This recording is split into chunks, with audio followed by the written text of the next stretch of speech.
Zaliha Mustafa maklum keputusan rasmi berhubung isu pengampunan Najib diketahui minggu ini. Pembangkang dakwa kerajaan Madani acuh tak acuh tangani ekonomi negara. Mahkamah putuskan kes Menteri Besar Kedah dipindahkan ke Mahkamah Tinggi. PHBN capai persefahaman kuota PBT namun masih perlu perbincangan lanjut.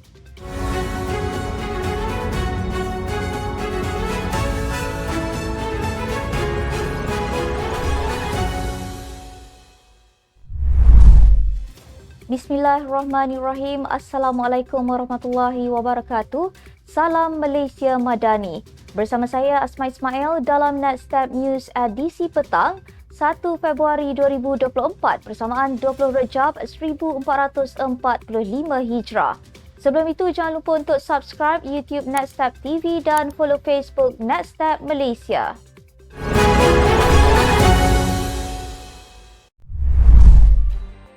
Menteri di Jabatan Perdana Menteri Wilayah Persekutuan Dr. Zaliha Mustafa memaklumkan kenyataan rasmi berhubung isu pengampunan bekas Perdana Menteri Datuk Seri Najib Razak dijangka dikeluarkan minggu ini. Beliau yang juga antara anggota Lembaga Pengampunan berkata demikian bagi mengulas status Najib berhubung isu berkenaan. Semalam, Menteri Komunikasi Fahmi Fadzil berkata isu pengampunan Najib turut dibincangkan dalam mesyuarat Kabinet pada Rabu namun mengingatkan pengamal media tempatan dan luar negara untuk menunggu kenyataan rasmi Lembaga Pengampunan sebelum membuat laporan mengenainya. Media antarabangsa Channels News Asia CNA dalam laporannya mendakwa Najib telah diberikan pengurangan hukuman daripada 12 kepada 6 tahun.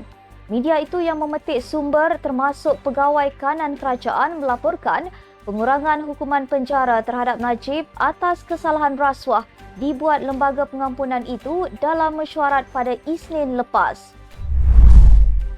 Mufti Pulau Pinang Wan Salim Wan Muhammad Noor menegaskan beliau telah menjalankan tanggungjawabnya untuk memberi teguran berhubung penganjuran konsert antarabangsa. Namun, ia terserah kepada pihak berkuasa untuk menerima pandangan atau sebaliknya. Katanya, beliau telah berusaha untuk mencegah kemungkaran secara lisan selain tidak kisah jika nasihat yang diberikan ibarat mencurah air ke daun keladi. Semalam, Menteri Komunikasi Fahmi Fadzil memberi jaminan konsert bintang pop British Ed Sheeran akan berjalan seperti yang dijadualkan. Katanya, konsert itu telah mendapat lampu hijau daripada Jawatan Kuasa Permohonan Penggambaran Filem Asing dan Persembahan Artis Luar Negara. Pemimpin UMNO meminta Wakil Rakyat PKR Hassan Karim cermin diri sendiri sebelum meminta UMNO mencari Presiden baharu menggantikan Datuk Seri Dr. Ahmad Zahid Hamidi. Ahli Majlis Kerja Tertinggi MKT UMNO Muhammad Fuad Zarkarshi berkata, sekiranya Hassan merasakan PKR terpalit dengan UMNO, begitu juga sebaliknya UMNO terpalit dengan kegagalan Menteri PKR.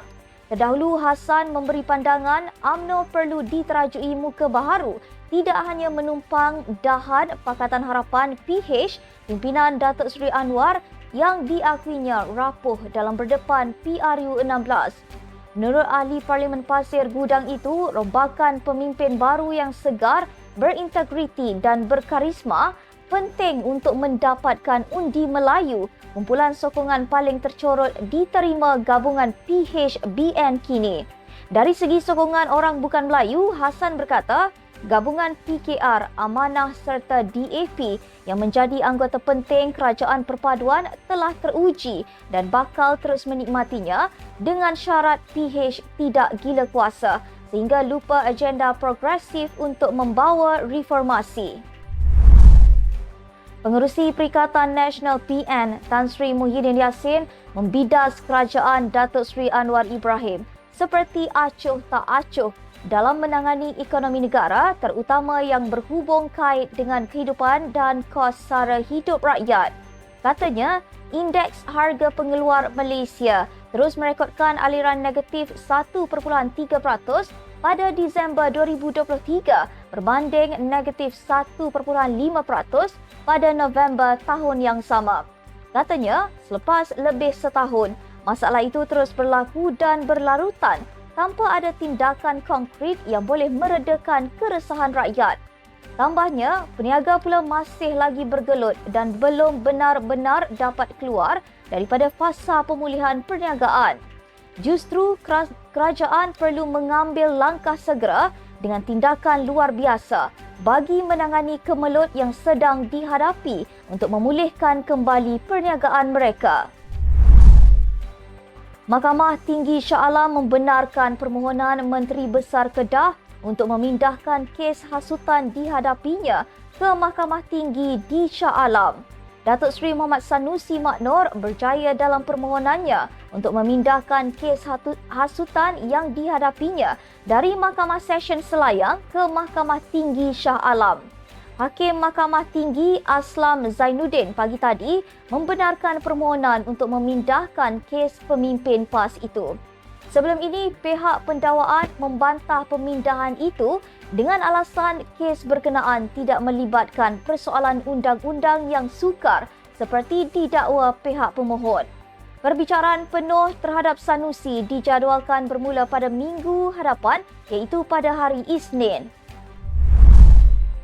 Menteri Besar Selangor Amiruddin Syari berkata, Pakatan Harapan dan Barisan Nasional Selangor mencapai persefahaman mengenai pembahagian kerusi ahli majlis pihak berkuasa tempatan PBT cuma masih memerlukan bincang lanjut untuk memuktamadkan keputusan.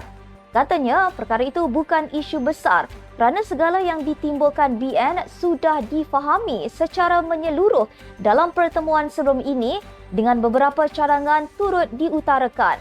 Amiruddin berkata pihaknya akan mengatur pertemuan dengan Ketua UMNO Selangor Megad Zulkarnain Omardin dalam masa terdekat. Bagaimanapun, katanya, segala pelantikan masih diteruskan bagi memastikan majlis PBT berjalan dengan baik. Isnin lalu, media melaporkan Exco Kerajaan Tempatan dan Pelancongan Eng Sulim berkata kuota 20 ahli PBT Selangor masih dibuka kepada BN walaupun komponen itu menolak tawaran kerajaan negeri. Katanya, kekosongan itu tidak perlu diisi segera walaupun 11 daripada 12 PBT telah mengangkat sumpah.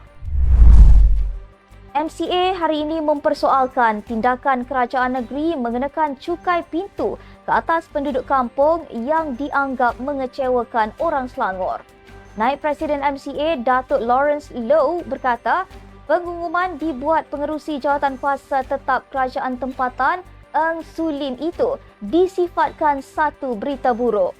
Dengan pengumuman itu, katanya, rumah di Kampung Baru, Kampung Melayu dan Kampung Nelayan di Selangor tidak lagi secara automatik dikecualikan daripada cukai taksiran atau cukai pintu mulai tahun ini. Justru itu, beliau yang juga pengerusi MCA Selangor menggesa kerajaan negeri atau Sulim sendiri memberikan penjelasan berhubung perkara berkenaan. Beliau turut mempersoalkan mengapa sekarang hendak dibatalkan kerana sejak 2016 penduduk kampung dikecualikan daripada cukai pintu tanpa syarat dan tanpa permohonan. Sekian sahaja untuk edisi petang ini. Ikuti perkembangan semasa isu-isu panas politik Malaysia setiap hari hanya di Netstep News. Jangan lupa untuk follow Facebook Netstep Malaysia dan subscribe YouTube Netstep TV. Netstep Malaysia menjangkau informasi, mengorak inspirasi. Saya Asma Ismail. Assalamualaikum dan salam sejahtera.